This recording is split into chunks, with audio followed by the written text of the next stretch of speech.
Hi everyone, hope you're doing well from wherever you're watching this channel, depending on the time zone.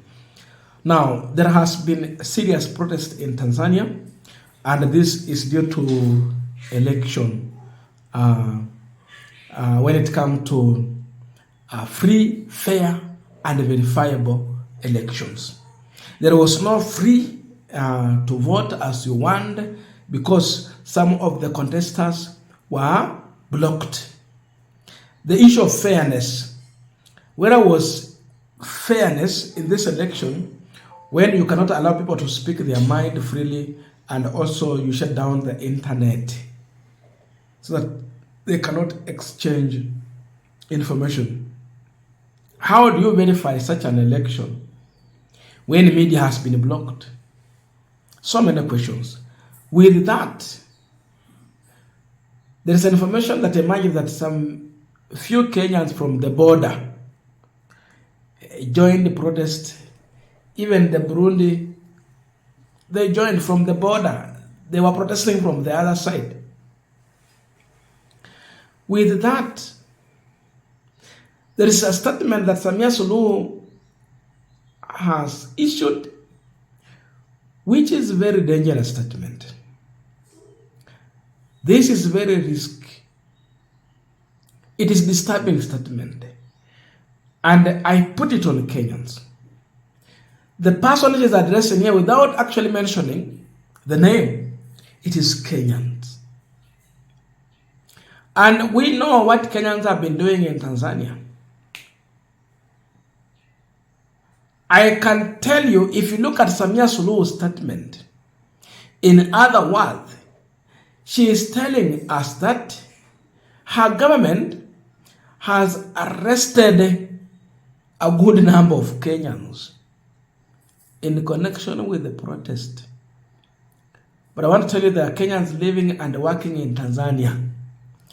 Half of the Tanzanian economy is being run by Kenyans. Samia Suluhu, in other words, she has finally arrested the Kenyan investors in Tanzania. You might take it like a joke, but this is serious.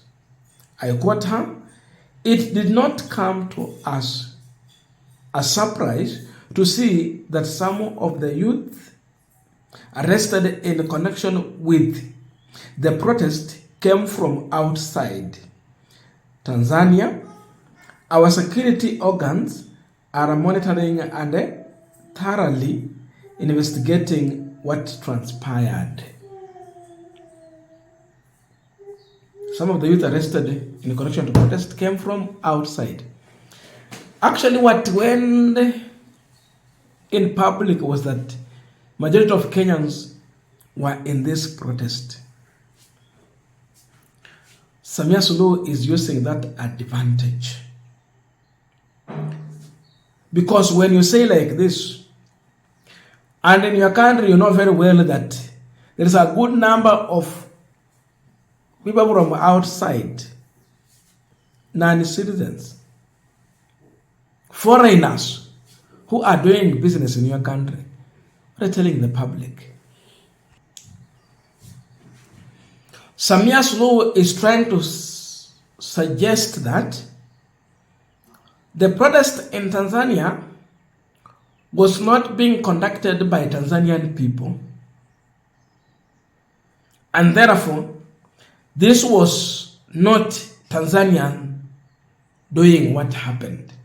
Instead, these were outsiders with ill motive to their country. So he's telling us that outsiders invaded their country and led the protest. There is a perception that is creating here. We know very well the election in Tanzania was not free. She is not duly elected. She has really forced herself on people. Why private swearing in? Now, with all that, now she's saying outsiders, watu kutoka nje. ya nchi. Sasa ni kupumbaza wananchi ya kwamba maandamano hayakuwa yetu. Maandamano ilikuwa ya watu wengine wa Kenya. Kwa hivyo watu wetu hawako andamana, these were Kenyans who had their own interest, but not the Tanzanian people's interest. You see the statement? So she's putting a blame on people, Kenyans, on the protest in Tanzania.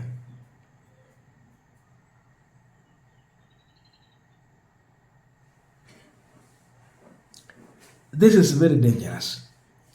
If we have leaders in this country, and we have CS for Foreign Affairs and Diaspora, Prime Cabinet Secretary Musalia Mudavadi, I know he might end up keeping quiet, but we are calling him out to find out really what transpired. If this is the motive that outsiders came in, the other issue could be that maybe Tanzanian government has ordered the police officers to arrest non-Tanzanian citizens, basically facing on Kenyans. You know, kwa Kenya maandamano ni ya kawaida. Katiba yetu imeturuhusu kuandamana. Haki za mwananchi has been protected within our constitution. So for us to protest, it's normal. Even the president knows that protesting is normal. It is exercising the constitutional right to us. So kuna mtu anaweza peana amri ya kwamba mtu yoyote ambaye ni Mkenya ambaye anapatikana Tanzania, he should be arrested. So we'll end up having Kenyan investors in Tanzania being arrested in connection with the protest where they were not even involved. I want to tell you, if the people who are not actually involved in this protest, they are Kenyans in Tanzania. Why? Because majority of them, they are investors. And anytime we have a protest in any country, normally investors are always worried. They don't have time to go and engage in it. Unless kama wamefunga biashara yao na kweli wameona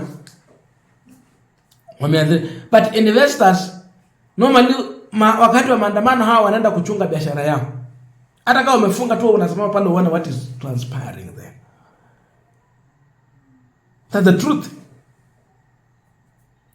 But now these are the people that are going to be arrested. Already some have been arrested. Hii ndio shida kubwa ukiwa na nchi ambayo haina uhuru wa vyombo vya habari. Wananchi hawana uhuru wa kuongea.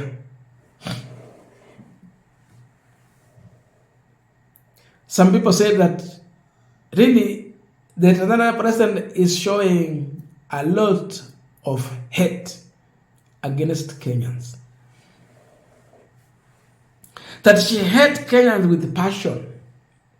The other day she was saying, wale viumbe wengine. You remember? People were sharing that statement. It was a long time statement. Wale, sisi sio kama wale viumbe wengine ambao kila saa nchi yao iko kwa kuvuruga. That they are always in a protest. Sasa wale viumbe wengine, she was actually pointing finger to Kenya.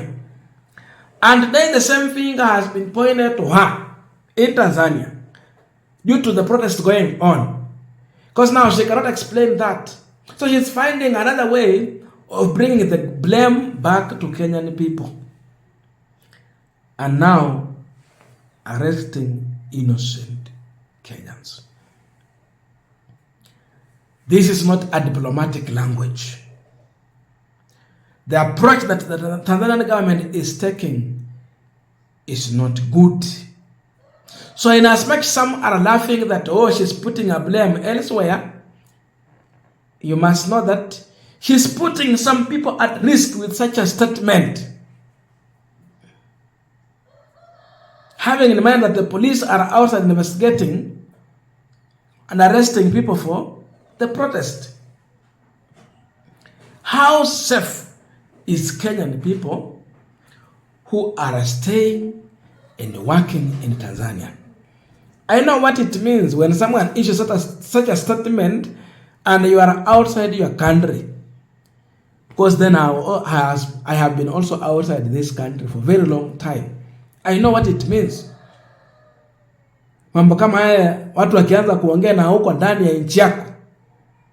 I know because I've been outside for a very long time. This must be condemned. Actually, we are just condemning this. This is not analysis. We are just condemning what the statement is, what the Tanzanian president is saying.